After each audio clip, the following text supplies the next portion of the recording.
திருப்பரங்குன்றம் தூணில் தீபம் ஏற்ற வேண்டும் என்பது எங்களுடைய நம்பிக்கை. அதற்கு நாங்கள் ஆதாரம் காட்ட வேண்டிய அவசியம் இல்லை என பாஜக மாநில வழக்கறிஞர் பிரிவு தலைவர் குமரகுரு தெரிவித்துள்ளார். மதுரையில் செய்தியாளர்களை சந்தித்த அவர் இவ்வாறு தெரிவித்தார். அவங்க இங்கே தான் இந்த தூணில் தான் விளக்கேற்றினாங்கன்றதுக்கு ஆதாரத்தை எதையும் அவங்க கொடுக்கல, இந்த தூணு தான் அவங்க சொல்லலை அப்படின்னு சொல்கிறாங்க. அது நான் என்ன சொல்கிறேன்னா, இது எங்கள் நம்பிக்கை இல்லைங்கிறத ப்ரூவ் பண்ணுறது அவங்க வேலை. நான் எங்கள் நம்பிக்கை இதுதான் தூணுன்னு சொல்கிறோம். இல்லை இது தூணு இல்லைன்னு சொன்னால் அவங்க வந்து சொல்லணும். இன்னொன்று, இந்த தூணாக இருந்தாலும் எந்த தூணாக இருந்தாலும் யாருக்கும் பாதிப்பு இல்லை என்னும் போது ஏதோ நம்பிக்கையில் ஒரு கல்லை பார்த்து கூட இது எங்கள் நம்பிக்கைன்னு சொன்னால் அதனால் அரசாங்கத்துக்கு என்ன பாதிப்பு தான் சொல்லணுமே தவிர நீங்கள் எப்படி அது மேலே நம்பிக்கை வச்சிங்கன்னு கேட்குறது தப்பு.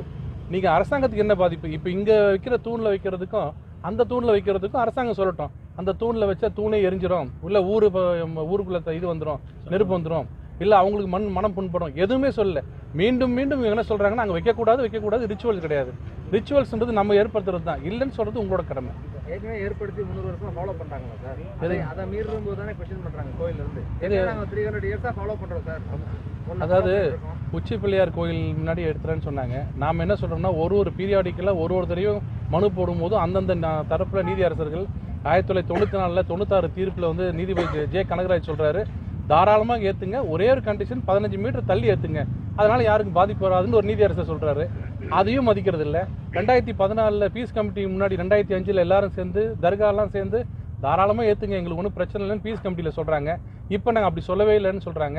2017 வந்து டிவிஷன் பெஞ்ச் சொன்னது கூட இந்த இடத்துல ஏற்றக்கூடாது, அதுக்கு வந்து மோட்ச தீபம் பக்கத்தில் ஏற்றாதீங்கன்னு தான் சொன்னாங்களே தவிர இதை பற்றி டிஸ்கஸே பண்ணலை. ஆனால் எல்லாரும் என்ன சொல்கிறாங்கன்னா, டிவிஷன் பெஞ்சை மீறி எப்படி தனி நீதிபதி எடுத்தாருன்னாங்க. அதனோட காஸ் ஆஃப் ஆக்ஷன் வேறு, இதோட காஸ் ஆஃப் ஆக்ஷன் வேறுன்னு முதல்ல எக்ஸ்பிளைன் பண்ணிட்டும் நீதியரசர் ஜிஆர் சாமிநாதன் அவரோட தீர்ப்பில் கூட பேரா 24 கிளியராக சொல்லியிருக்காரு. அந்த சப்ஜெக்ட் வேறு, இந்த சப்ஜெக்ட் வேறு, அதனால் டிவிஷன் பெஞ்சு நான் எடுக்கக்கூடாதுன்னு இல்லை, நான் தனி நீதிபதி எடுக்கலான்னு கிளியராக சொல்லியிருக்காரு.